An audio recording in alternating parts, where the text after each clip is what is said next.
Hello. So far in our module, we have discussed graph neural networks. We have discussed how we can use graph as a data and get graph representation from those data set.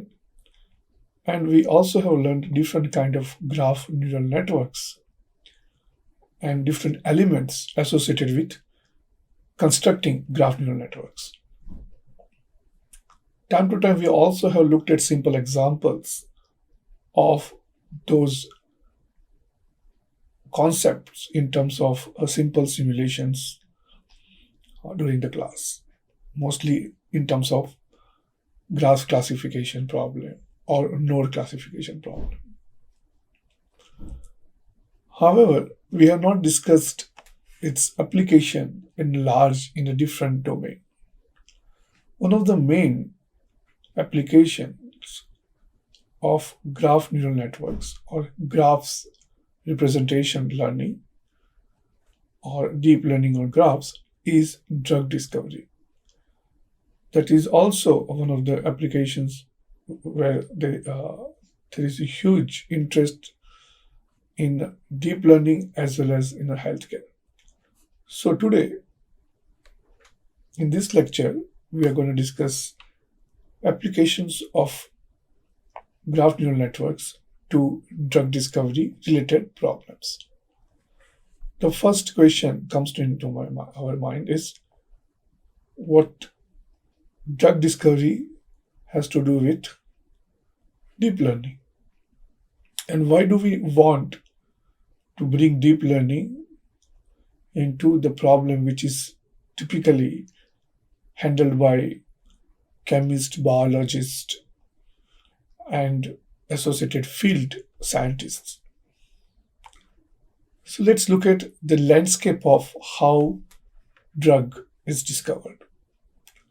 So drug discovery is a time-consuming process. Not only time-consuming, it is also resource-consuming process. So here, I have given you a simple example of how one drug achieves regulatory approval going through a screening, which we screen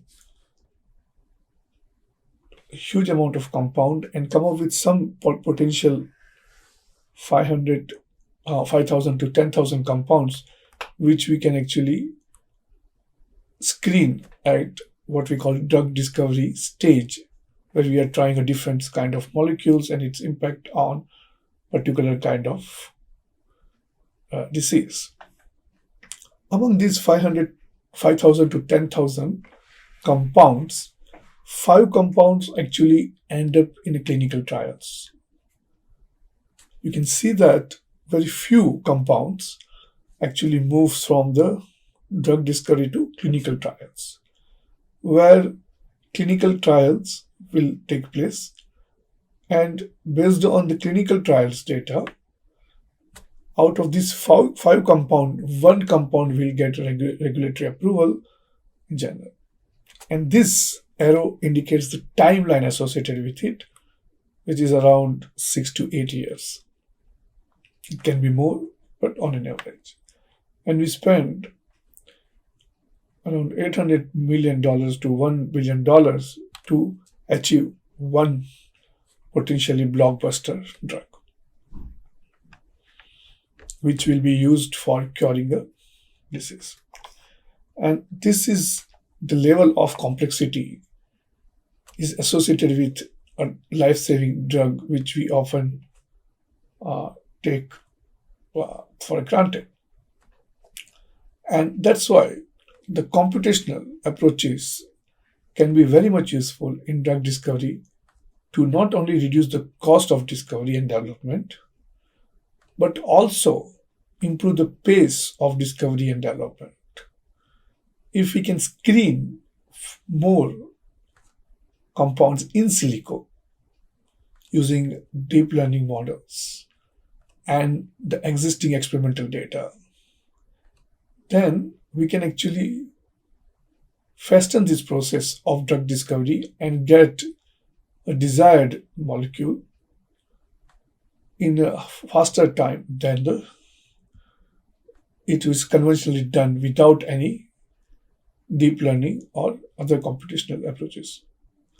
Of course, pharmaceutical industries and biopharmaceutical industries use computational tools traditionally, but data-driven approaches have been started making impact in last 1 decade and so.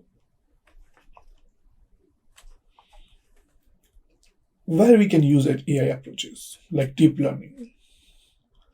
We can use AI approaches like deep learning in performing several tasks associated with drug discovery. For example, toxicity detection. We want to detect a toxicity of a molecule. Can we use AI approaches? Protein binding affinity prediction. Molecule water solubility prediction. Given molecule, we want to predict its solubility in water.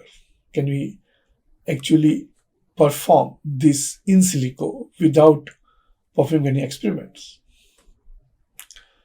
Predicting drug side effect. These are some of the applications where AI approaches can be useful when we use with available data in available experimental data which we have collected over a period of last couple of decades.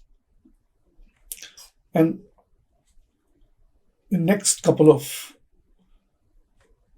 hours, I will discuss how AI approaches which we have studied in the last couple of classes can be useful for some of these tasks. So what we are going to do is we are going to look at the role of graph neural networks in a drug discovery and design.